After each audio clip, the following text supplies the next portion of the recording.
Welcome to Sparking Success with Aaron Opalewski. Aaron brings you conversations that spark innovation, cultivate leadership skills, and pave the way for your business success. In each episode, we delve into the dynamic world of business and leadership, exploring strategies, insights, and success stories that fuel your professional journey. Hi, everyone. Welcome to Sparking Success. Today we have my good friend and business partner, and just the list goes on and on. But Fletcher Kundtz with us today. Welcome, Fletcher. How you doing? Doing well, man. Thanks for having me on.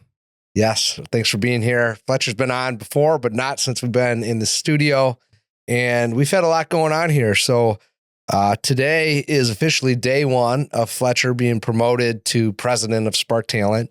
And so he's president of SparkTalent. He's equity partner in 5 out of our 7 entities. And him and I have worked together since the start of Spark and before that. He's the first person that I ever hired, at any of my companies. And we know this because we posted on it and I looked it up before we announced this to the team yesterday. But we're on day 5,164 of working together. And so figured with it being the first day of that promotion, one, it's just a cool way to recognize that it's a big event in, our history, way to recognize Fletcher. And we figured we just talk about everything that's gone down, or maybe not everything, but a lot that's happened over that time period. So welcome, man. Congrats. Yeah, thanks. Appreciate it. Yeah. Looking forward to it. Yeah. What I was thinking about this, I was wanting to deliver the message well to the team, but when you first came on, it wasn't even at Spark. And I know you said you would, in your thought process, you would try this out for a year or two and see how it went. Yeah. Man, it's just evolved, quite a bit since then. So I don't know. Is this like in your big dreams for this? Like, where did you think it was going at that point? So I Best guess case. go back in history. So Aaron and I met in college. So we didn't go to high school or anything together. We met in college, and it's kind of a fun story. We both had finance degrees. I was really interested in going into the finance stock market world. And because we both had we went to a private business school over here in Troy, but we both had the same major. So coincidentally, it was a smaller college. So we had a lot of the same classes. And when we got towards the second half of our education or our curriculum, we had a ton of the same classes. And so Aaron and I naturally started to talk a little bit, but one of the things that stood out is Aaron was clearly working while he was in school, and found out that he was running his own business. He would be taking calls, and we went to night classes, so he's taking calls at 6, 7, 8 o'clock at night, and I kind of hear through the wall, or he's jumping out of class. He's like, "Hey, can you pass a drug test? Can you pass a background check?" So kind of just, vetting out talent, way back in the day. And I'm like, man, what does this guy do for work? This is super interesting. And then another class that we had, it was more on investments and mortgage and stuff like that. And another thing that really stuck out before Aaron and I really got to know one another was we were learning a lot about interest rates and mortgage rates and financing and that stuff. And the professor at the time, which you may remember this, he said, everybody who's in the class, raise your hand if you have a mortgage right now. Probably 60% of the class, raised their hand, because most of the people that were there were already, in their careers at Walsh where we went. And so then he said, okay, for those of you that if your interest rate went up by 2%, would you still be able to afford your home? Certain amount of people dropped their hands, and he kept going, so forth and so forth. And eventually said, hey, if your interest rate doubled or tripled, and whatever he landed on, Aaron's was like the only hand that was left up out of the group. So I was like, okay. So I was starting to pay attention. Like there's a guy that I'm like minded with. That's extremely successful, same age. Like I'm really curious to see what career he's in, because I'm going into this field and he's not working in this field, but he's in school. So I'm wondering like what's going on. So essentially, fast forward, learn more about what he did in the staffing industry, which I knew nothing about at the time. And decided to take a chance to work with him in the first company that he owned. And really what I told myself, and I was transparent with Aaron and really my family too, was, hey, I went to school for, finance. However, hey, surprise, I'm graduating. I'm going into staffing. So I wanted to give myself a certain timeline to where if this wasn't working, I would go back to the career that I wanted. And ultimately Aaron and his partner at the time, but really Aaron was a good mentor. He said, hey, all you need to do is X, Y, and Z. And it's really based on production, submittals, calls, hires, it's all, if you can do X, Y, and Z, you'll earn X, Y, and Z. It was very cut and dry. And I really liked that, being able to control, your own income at the time. So essentially made the leap, came on, and the rest is history. Yeah. Yeah. The rest is history. Man, I forgot about some of those. I didn't forget about jumping out of class, but I think the teachers probably hated my guts for that. Yeah. But so, man, and I said this yesterday, but like, it's just been, it's been fun to do this. And part of the fun is that it hasn't been fun every day. Right? There's plenty of stuff that's been hard. But that's what really makes it special, at the end of the day. And I think I said something along the lines of, when you get to do hard things with people, and you achieve them, it creates a unique bond. And we definitely have that. And it's, as I said yesterday, one of the things I'm most grateful for in life. Another thing that just not like you're prepared for this or even that you're talking about it all the time. And this goes for both of us, right? But just how I've watched you. It's not like I watched you grow up like as you were like a kid, but like grow professionally, but also personally, and grow as a leader, on how you interact with others, treat others, listen to others, care for others. And I just think that's an awesome part of what we do. So can you walk us through, let's just go since Spark, because that's really where you stepped. You really stepped into sales, more than leadership, but quickly the way we grew, you were thrust into, the leadership side of that as well. Yeah. And I posted about this a couple of days. This will be a couple of days after when this is released, but it's like, hey, like good leaders, like they can sell, then they have to learn how to manage. And then there's a list on some other stuff, but you got promoted and were really good at selling, because we probably held you back on that for too long, before Spark, and you were ready to go when we did that.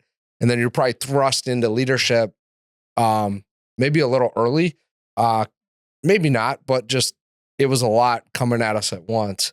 And a lot of that was because of how well you sold. Yeah. So what was your mindset? If you can rewind all the way back to that first year of Spark, what was your mindset on leadership then, and how's it evolved, current state today? Yeah, it's completely shifted. I still think having some of the traits of, I was another area that Aaron and I were very similar on, was we're very competitive, and we both like to be the top performer.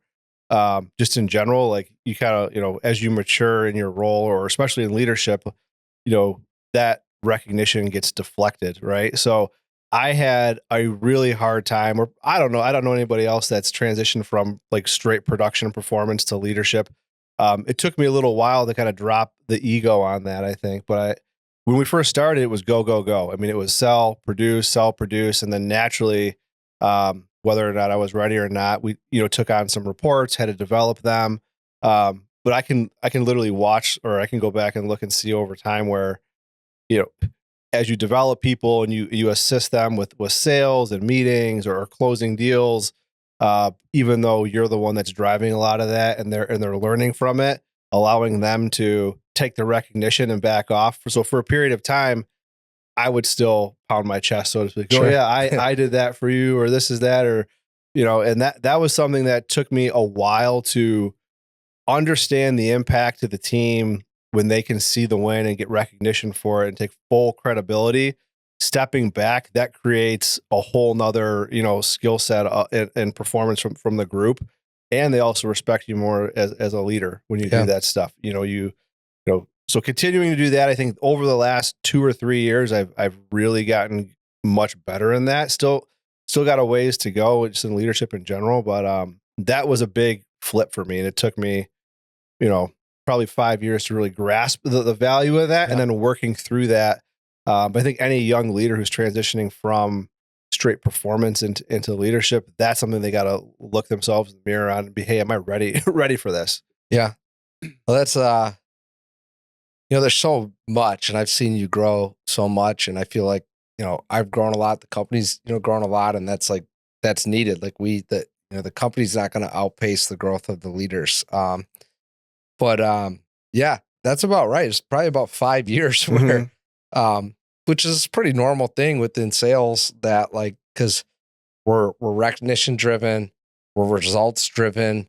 You want the accolades, for your performance. It's part of, I think money's a driver, and it has been for me. It has been for you. I think it is for most good salespeople, but there's also just the recognition and competitive, piece to that. And, being able to say, you're the best and see that there's something to that. And then, all of a sudden you flip into leadership, and that really needs to start to toggle, or that can be that same thing that made you great in that type of role can hurt you as a leader. Yep. And then figuring out how to do that in a way where it's genuine, and in a way where, you don't coddle people. You are developing them, because there's a difference. And we've talked a lot about that with others. I don't know if we'll get into that today, but this is the reason why, you're having that conversation with some people right now that you lead or either going to be leading, is because you see that in them. And that's something that I think you and I both struggled with at times, is how do you make that transition, and what's the nuance?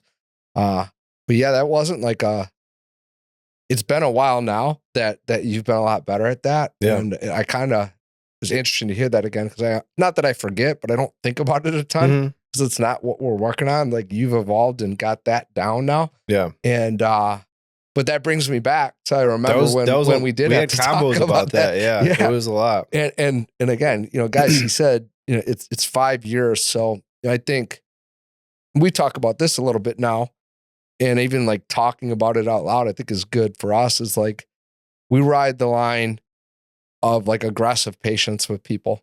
And so as a leader, sometimes I think you get frustrated, or you can get frustrated when you're scared, or when you feel like your message isn't getting through. And that's understandable, and we're all human. And I know that's it for me. Usually if I'm getting frustrated to the point where it's super visible, and it's not in a productive way, it's probably an aspect of fear of not knowing exactly how to get the thing to move. But a great reminder in this is sometimes you're making it might not make a full change in someone, but we're making an impression in them, and it just takes continued deposits over a period of time to get them there. And for some people that maybe fly by today, but if you're leading other people, and even for me and you, as we're having conversation after conversation after conversation with people, there's no better reminder than that. That's man, some of these things, it takes time, and you're chipping away at maybe something that someone learned over 20, 30 years of their life, maybe what made them great in a role before. And, great things take time, and people take time to develop, and we want them to have one conversation and they just get it. But then we look back on our own careers, our own situations, or some of the people that we have kind of seen evolve, and it's man, that's not exactly how it worked. So I think there's something about that's encouraging, especially when you're in the zone where it's man, I'm going back and I'm having this conversation with someone for the 5th time. It's well, there's a human dynamic of that where you are going to be frustrated, but there's the other side of that. It's man, I got some other stories where it's I've seen this, and it's a wave that's constantly hitting a rock. Over time, it can break it down. Absolutely. It doesn't happen with one hit. So, yeah. So, okay, that was an initial transition. What about, because I think I told you this the other week, one of the things that we've talked a lot about the last couple of years is more on the EQ side. And then I've seen you come that's still something we're working on. That's still something I'm working on. I think it got a lot better, but even for me, it's like more as we get more going on, how am I too disconnected? Am I spending enough time with people? How do I do that? How does that need to change? How do I still give time to people? You can't give time to everyone. So how do we communicate in front of the groups? But constantly evaluating that. But I gave you we had some promotions recently, and you went out and you personally called the people that got promoted. And I just gave you some props on that because to you and I, that may not be the biggest of deals, but that goes a long way with people when it's genuine. And I think back to okay, your initial advancement on not needing to take all the recognition, you still probably weren't you were an integral part of this, back then. You might not have had the president title, but you've been a core leader here the whole time. But at that time, you might not think to make a call like that. And so that's just a little nuanced thing that I see in you growing as a leader now. It's man, we have to be encouragers of people. We do have to address issues and conflict and work with people through things to help them improve. But when they're doing something well, or when they have a big achievement, we want to be, genuine in our recognition of them. So I saw you do a form of that I just haven't, always seen. And I didn't ask you to do that in that instance. You just did it naturally. And I'm that's freaking awesome. Has your mindset shifted on that at all? Yeah, a lot. Obviously when we announced to the team yesterday, but it's a big deal for me, but this is a product of what the team has accomplished to allow us to do this. We couldn't shift you to companies and promote me if we weren't here and financially stable and have the infrastructure that we do. There's a lot that goes into that. So I think for me, the promotions on the production side are triggered by contests. That's hard work. Clearly not everybody hits a contest every year. Yeah. So absolutely, I think recognizing those people, highlighting them, we really need to really put them up on a pedestal for the short term to show the group, which I actually talked to Steve a little about that this morning. How to do some more of that stuff. But yeah, it's a big deal. Those people, they cranked for the year, they earned it. So I think extra calls or recognition for that period of time, you don't want to roll it out too long, but it's important. That's a whole nother thing. Yeah. You want to carry that weight, celebrate the win, make sure they really understand the impact they made to the company that for that year. And then, hey, now here, let's go tackle next year. Sure. Yeah.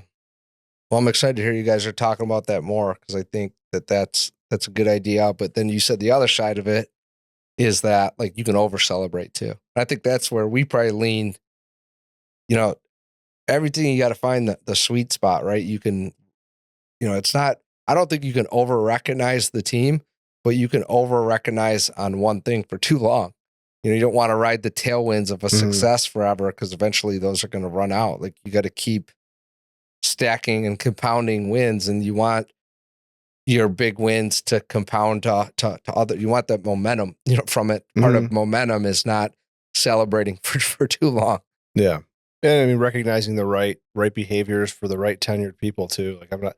The more experienced people, if they're passing through a sales lead, that's kind of an expectation versus a brand new team member that does something like that. I'm going to highlight that.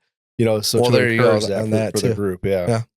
What I wasn't planning on this at all, but because I've had this conversation. So I do that, and sometimes people that are here longer, such as yourself. Now, eventually there's days like yesterday when people are doing what they need, and there's a ton of recognition. And then, what do the best people do with that? They give all that recognition back to the team, because it's not a tactic. It's truthful in that, we can't do this stuff without the whole team. But what I see in pockets, maybe when some of our people are in the middle zone of where they're advancing to recognition to others versus their own recognition, and they're achieving a lot and they're at a higher level. So you have your standard for them, they might be a couple standards up because of their role. There's still a baseline standard, but there might be elevated expectations. And you're highlighting a newer team member for maybe their first placement or something like that. And it's explaining to that person that like, hey, like, yeah, we are going to recognize for different things because it's like you're building, people, and you're building their confidence, you're building their acumen, you're building their skill set, and you want to reinforce, what they're doing well so that they'll do more of it. And you want to be specific about it.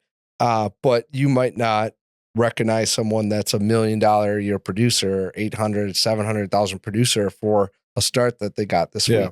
You might tell them good job in passing, but you're not necessarily going to stop the whole weekly meeting and highlight that specifically. But I've found I've had to explain that like a little bit to some of them. I think it's more in that like in the middle of that transition. That makes because sense. it gets to be a little lonely in that, because at one point you're probably like the golden child of all this recognition. And then there's this little bit of gap where it's like, you might still be doing a good job, but if you're leading others, like a lot of the recognition that's tied to you some of that might be trickling down more to the team. And it's just kind of like a weird phase. So I don't know. I just find myself having some conversations like that. So yeah, definitely. I think so. I mean, there's a nuance to it for sure. I think being able to live through that, you can talk to those people individually and let them, hey, this is, I've been in your shoes before. That's the beautiful thing. You and I have literally worn every hat, sat in every seat, and would still do it if we needed to today. So be able to relate, hey, this is my experience with that, and you can share that and relay how the impact, especially if they're leading anybody, even if it's a newer leader, this is how your team is going to perceive this. Like you need to, you can walk through that. And I mean, we have a pretty good group. We have an awesome group. They're, usually they take that feedback pretty well. Well, I think that's a part of the culture that, we have, and we work every day to maintain. And that's intentional in saying that you don't just have a culture and get to keep it. You have to maintain it. It's like, I'm not a gardener, but like if you're running a garden, you have to like give it TLC like every day, like it needs, love, care, maintenance. And so that's your culture. It needs constant attention. Well, our foundation for that is leading by example. Yep. And be willing to do the things that we ask of people. And, we're big on data, and data's great, but, stories are what really work in sales.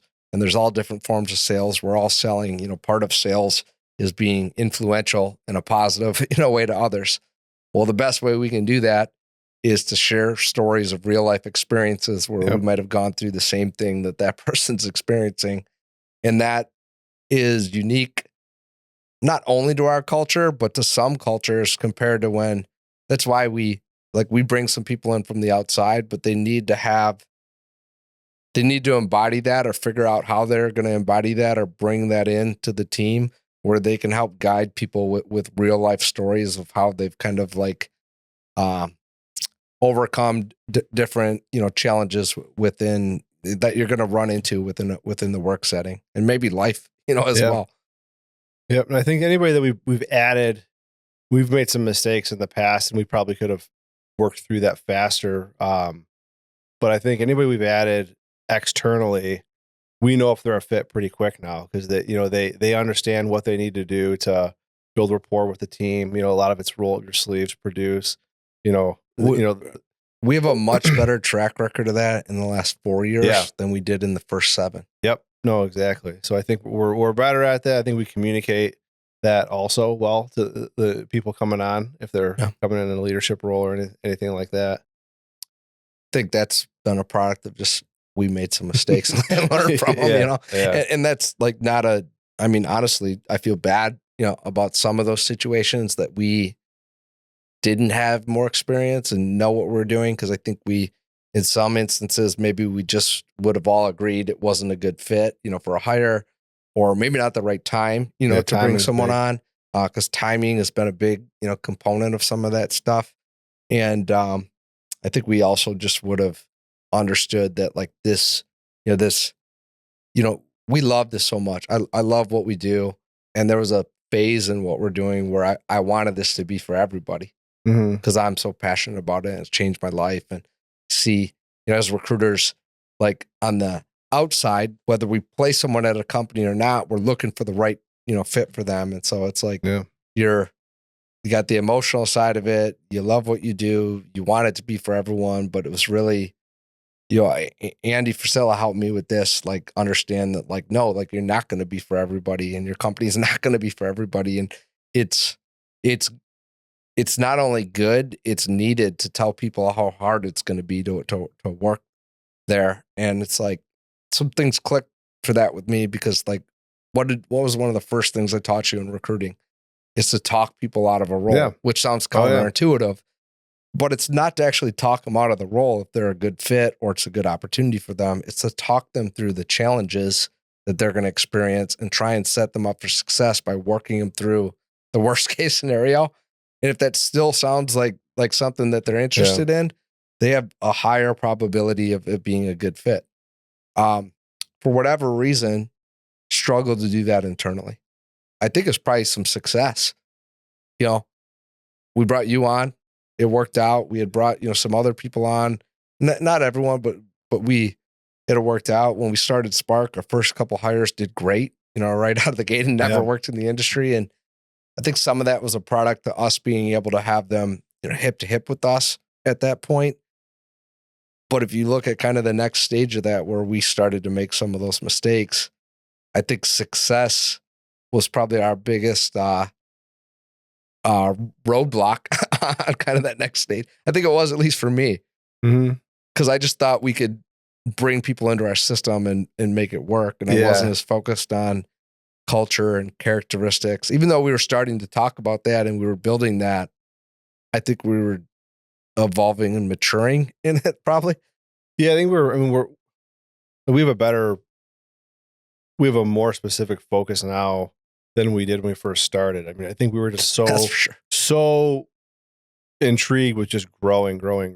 Now, we were all different industries, like rates were all over the place. It was really just go capture a new business and let's grow. I mean, we were on and we did. And we did. And then we kind of put the pieces of the puzzle together and, that was challenging. I think we moved out of, the production a little bit quick, probably threw more responsibility on some of the newer team members faster than we should have.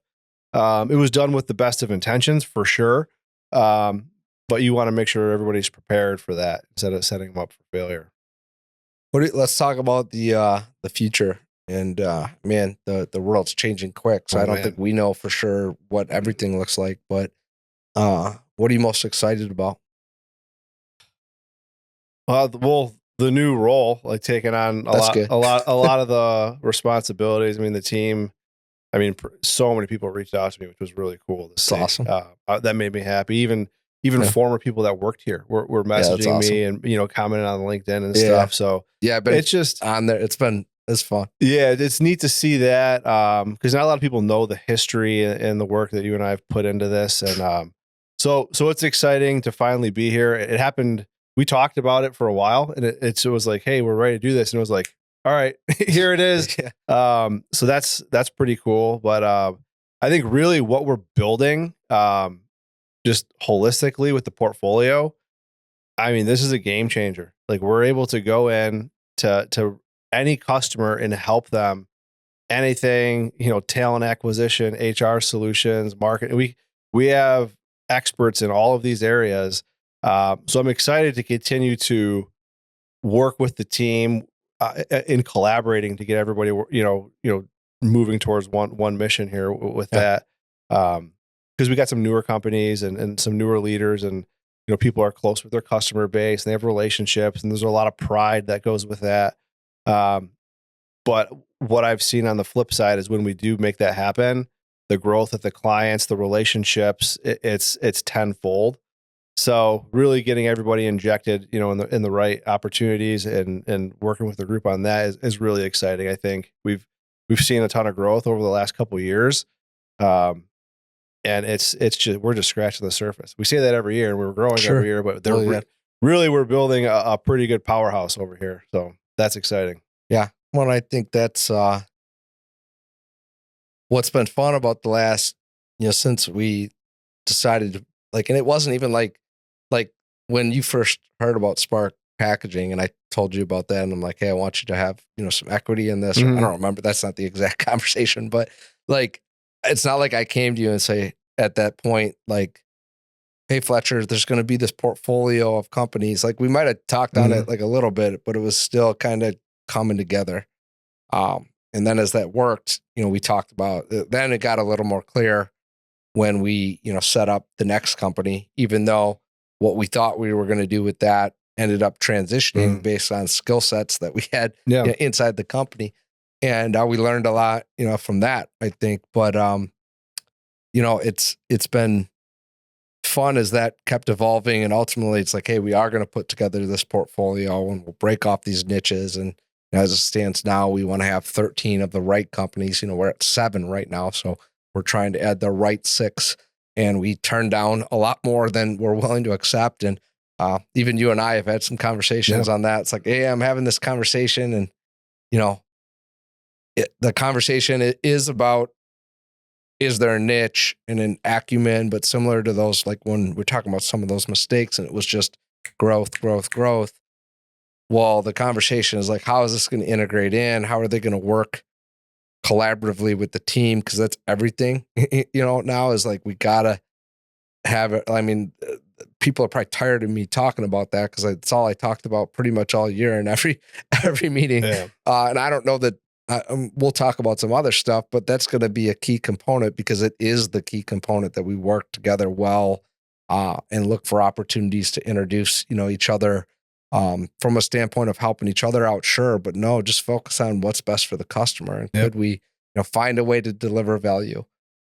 So I'm excited about how the portfolio continues to evolve. And you said like, as we're building a bigger and better team and just getting to do some of that, like I'm excited about that because I love as we're putting together people that are great in these different spaces.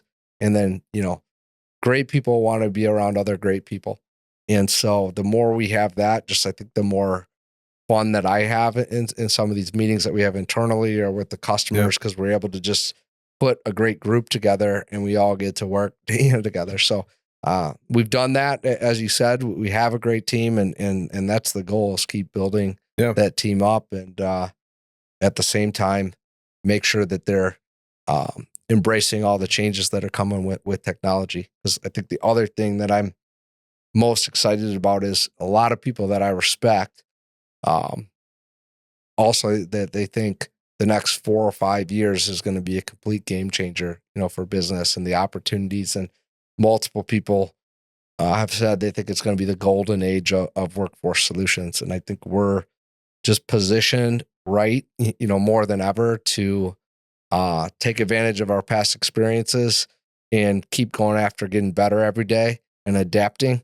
as we have the last 4 or 5 years. But that's going to be on like hyper mode, I think, over the next couple of years. And I'm excited to see where that brings us. Do I know exactly? I think if anyone tells you they know what the business world's going to look like in 5 years with everything happening, I think they're lying. But I'm excited to find out and continue adapting with it. Yeah, it's looking good for sure from our perspective. So let's flip it for a minute. What do you think? I'm putting you on the spot with this. What's your funniest memory of the last 5,000 plus days? Oh man, funniest memory. I don't know if I should say it on the podcast. No, I mean we're in staffing and recruiting, so there's there's countless stories. I think it was one of the earlier years that we had our company Christmas party. This is going way back, but there's so many. But this stands out. You'll remember this. So every year, not for the last couple of years, we've been having them at a nice restaurant where you rent out the banquet room and whatnot. But back in the day, we did them at just restaurants because we didn't have a huge team. We had a couple long tables, push them together or whatever. So it might have been 2014 Christmas where we did it at Andiamo's in Royal Oak. That was nice. So we had an awesome first year. I mean, it was a wild ride. We came on with 5 people that started. We had hired 6 right away in January. I think we only transitioned 40 contractors, 35, 40 out of the gate. Yeah, out of the gate. And then our call center, we lost everybody because they sold. Yeah, and we Shortly blew it up. I mean, I think we did 8.4 million in revenue our first year, which is wild. Like you tell that to people and they're like, that's unheard, just starting from scratch. So obviously everybody was super excited that came on. I think it was 14. It might have been 15. No, that was 14. That was 14. Yeah, So you know 14. What I'm going to say? Yeah. So anyways, semi-embarrassing. Yeah, I won't say all the details, but essentially we didn't have a rented out space in Aniamos and Royal Oak. We just had 2 long tables because there was probably about 8 or 10 team members plus the significant other, so probably 18 people there, 20 people there max. And at the end of dinner, Aaron just careless, just not careless. No F's given, basically. Goes around, stands back behind where like the servers come out and stands up on something, and he's just giving this awesome speech about how we're just killing it. And he's like yelling in the restaurant. There's all these people, and just super proud of the group. And there was some other language that was used. It was motivating, but probably not the right time or place for it. But that memory stood out because I was like, man, we have, we're gonna take over. We're gonna make an impact, and it was cool to do that and to see how passionate you were there. But I don't think we're allowed back to Aniamo still. But that was a fun memory. But man, there's been countless stuff over the years.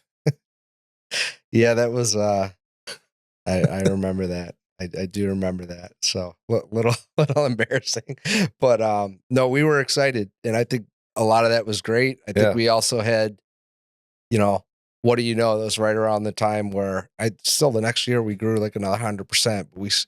We made a lot of mistakes in that year, and it wasn't, with bad intentions, but I think that like we were confident. We had experienced some success, and I heard this, Ed did a call last night, and I have to re-listen to this, but I want to give him credit for it because it's not me, but this has been my experience in business, is that the number one thing that people have to look out for that derail them from being successful long term is their success. Mm-hmm. And it's not, the success is great, but the ability to continually gear up for that is a different thing. Dude, that's why we have the core value: be humble, crave improvement. And I don't really think you can be humble unless you're good. Like those are 2 different things. Like you have to be good to be humble. You have to really be elite, to be humble. Because what do you have to be humble about if you're not good? Yeah, nothing to be humble about. You want to be confident, but you don't want it to get to the point where you're cocky or you feel like anything that you do is going to work just because you're you or you're your company or whatever. Because that is a dangerous road. And I think there was probably a little bit too much of that in that speech back then. All good intentions, and like, look, we've done, some of the things we didn't think part of the speech said we were going to buy the restaurant. That did not happen, and that's a great brand, and I'm embarrassed that I think that came out of my mouth. I've gone into the restaurant business a little bit, and I think I'm about as involved as I want to be. I like workforce solutions. I love what we're doing in that space, but I got my full taste of that. But it's great to be confident, but there's always someone better. There's always something to learn. There's always another level. If you think that your success today is going to just naturally bring you more success, you're in for a world of hurt. And that's probably the number, like, that's why it's a core value for us, because it's been so important, whether it was the whole company, and some of the things where it's like, we made hires and we're thinking grow, and maybe disregarded some of the other things, or individually, like this is hard, this is something for us to tackle, right? What is the most dangerous time, for someone? It's generally when they hit their first contest. Mm-hmm. Let off the gas, get comfortable. It's easy. When you think you're gonna, now I got this and I'm gonna coast. I don't have, that was really hard. This is why it's hard to win again, because what it took. Mm-hmm. Tim Grover talks about this in Winning. And when I was listening to Ed talk about this last night, I was thinking about that book and how almost like I'm thinking about like every time we cross an igniter, almost making it mandatory. Like you got to read this book. Because it's hard when you've given something your all and you cross over that and you know what that took. There's another mental game quickly after that you need to play. And it goes one of two ways. It goes one of three ways. Someone says, I can't do that again, which I respect. You mentally gear up for it and understand that it's gonna take a whole nother gear. And that your biggest impactor to your hunger and drive that's going to maybe hold you back is some of the success that you have because you're not maybe struggling to make ends meet anymore. So what's motivating you now? Or, the danger zone is, well, I got this covered.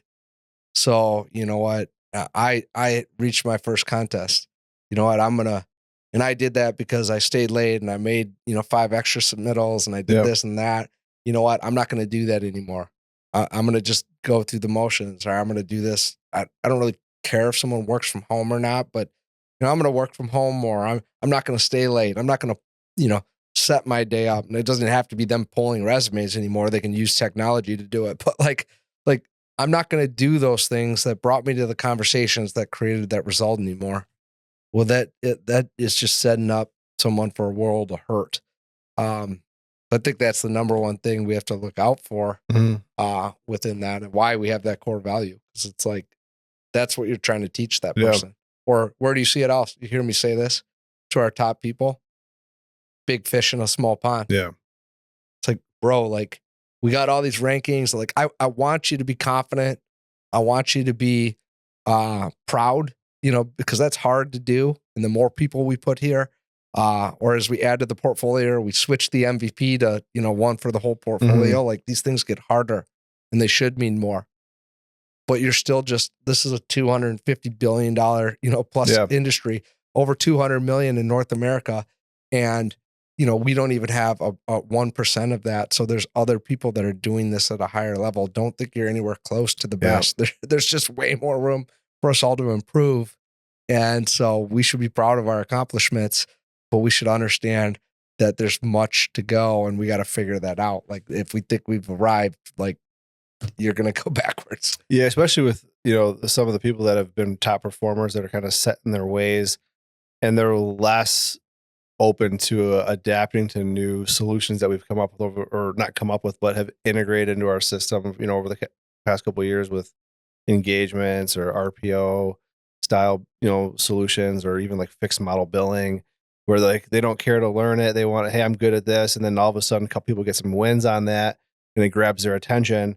Then they layer that into their model and they can really take off because it's another tool in their tool belt, and they already are good at one aspect of the job. So I think the faster people I think you and I, we've been through so much and so much change. We're very comfortable being uncomfortable, like probably in a weird, it's most people with the amount of change and the stuff that we've gone through and how we're growing, like some people can't handle that. Yeah. And that's just, from operations all the way, the stuff that we're doing, comp changes and whatnot, just all kinds of stuff. But even just on the solutions we provide, just more simple things, we traditionally just did contract and direct contingent, direct hire stuff for years. That was it. But we started to get better at pitching different solutions, and the team members that grasped onto that faster, like they took off. I mean, Kevin is a great example of that, where he is always looking for ways to deliver to the customers and different solutions, and you can teach him and show him something, and he immediately goes and injects that into his tool belt. Same thing with Dom, does a really good job of that. Some of the people at Talent that have been more homegrown with the contingent staffing model, they're picking it up just at a slower pace. And I'm like, man, if we could get them to the next gear, that will really, really take off, because they have some of the best relationships, some of the key accounts, and see these opportunities that we have. I can't remember how this was said, but I heard this said. It was something along the lines of this: is that it's like you want to create explosive growth. For someone that's capable. We're talking more about let's use it in the contest setting. So it's someone that's good at what they do, they're capable. You want explosive growth, become an earlier, like some people take a long time to adapt. Biggest thing holding them back. Yep. Become an early adapter of a new option. In our case, we're talking service lines. But the earlier you adapt that, you can have explosive growth. And I think you just mentioned a few of the people that we've seen that with. So there's an example of that. Doesn't mean, at the same time, like, look, some people are just really good at certain stuff. Here's the nuance. It's like you try and get them to be open-minded to I'm talking more like, hey, this is how you could unlock explosive growth. And maybe if I know a specific number they're shooting for, it's their team igniter or whatever it is, you focus on that. But if they're good in a sweet spot, it's like, hey, as long as it's not disruptive to the team, like, okay, if this is your expertise, I'm gonna push you on this, but like I'm also gonna just focus on who is willing to adapt it. And I can't force everyone to be an early adapter. All I can do is tell them, that kind of comment. And then, hopefully we build up a track record and they get, more into it. And then when it works, I can remind them again, like, man, when we come out with something new, or when you have the opportunity to do something that adds value to your client base and you adapt it earlier, I want you to, your mindset to flip on this, that it's going to skyrocket your potential to grow too. So you're holding yourself back on that. So I don't even know how we got on that topic. From a contest level, but Sean's, from an income level, he did a really good job of that, where he didn't know anything about the different service lines. He knew of them. What did he do? He made the right introductions, got the people out there, earned himself some extra, some comp from it. And he continues to do that. He's bringing other team members out to meetings. His clients are happy about it. Clients are happy. We're getting more sticky with it. He's a really good example of that, where you don't got to be an expert. You don't need to fully understand it. Just bring the right people there when you see the opportunity to do it. Yeah, he hasn't even been here 18 months. No, and he's really embraced that, which is cool. Yeah, that's a good example of that. Okay, so here's I don't know, I have a lot of favorite stories, but one of my favorite placement stories, without using the company names or anything, it was actually from way back, but it was the work boots story. Oh man, where one of our buddies, he doesn't work with us right now, but he's still our friend, and you have to be thorough when you're talking to people about going to work, and he told this lady to wear her work boots into this industrial manufacturing site, and we got a call the next morning that the lady had showed up in stripper boots. So that was an interesting dynamic. I don't remember exactly how he navigated that phone call, but I'm assuming it was probably a tough one. Yeah, that continued to be a challenge. Now we can laugh about it, because we actually had a comp claim from that person too. Did we? Yeah, I don't know if you remember. There was complaints that the broom fell on her toe, and oh man, I remember this. Yeah, back in the day. But yeah, that was that was 11, 12 years ago. That was before Spark. A long time ago. Yeah, that was before Spark. See, now I can laugh about it because it's just kind of ridiculous. I'm sure not on our policy. I'm sure at the time I wasn't laughing about it whatsoever. No. Yeah, the other one that was not fun, where if you ever get an email from an HR manager that says call me about somebody, it's not going to be good, because they don't want to put it on paper. So we had a supervisor that we placed. It was a contract production supervisor. I don't want to say too much, but essentially he was making some obscene gestures at some of the team members out there, and I had to go walk him off the job. That was an interesting call to get. Those aren't fun. No, but yeah, there's a lot. I mean, staffing, industrial staffing, probably specifically, you get a lot of unique situations that come up. I don't know, man. We won't get into it, but remember, I mean, this was like a technical one. Remember when we were in that meeting? Yeah, and the guy was paranoid. Yeah, that was wild. Actually, again, we'll leave all the names out, but the hiring manager on that just reached out on your post today and congratulated you. Which awesome dude, great company, done a ton of great work with them. But that was wild. We won't say any more about that. But I remember being in that meeting and like, what is going on Mhm. right now? You were there with me, right? Yeah, that was You were there. That was probably the one of the first That was one of your first more professional like software meetings that I developers or sat something on. like Yeah. Man, Oh man, that was a long time ago. it's not always industrial staffing No. that creates the crazy stories. Oh man. Well, cool. We could probably do this all day, but I'm not sure how exciting it would be for everybody. Anything else you want to say, man? Congrats, dude. I'm super proud of you. Happy for you. Believe in you. I'm excited about where we're going. I think the way I put it in the post was, there's no one else. And I mean, Anna's pretty close because we talked a lot about the business. She learned a lot, but no one else knows more about this business specifically overall, but like SparkTalent for sure than you. And for this next season, like no one's more prepared or ready for the role than you. So congratulations, and I'm excited to keep doing this together. Yeah, like and what this next chapter brings. Absolutely. No, I'm super grateful for everything, for the trust, the belief in me to do it. I think I'm ready for it. Definitely humble, brave improvement. I'm hungry to get this thing to where we need to go. Yeah. Yeah, I'm just excited for what's ahead. Me too. All right, all. If you're in the recruiting and staffing space, you should definitely listen to this. And if you have any friends or anyone that has a partnership or is trying to build a long-term relationship with people that they work with, I'd recommend you share this with them. Love you, man, and congratulations. Thanks, brother. Y'all have a great day.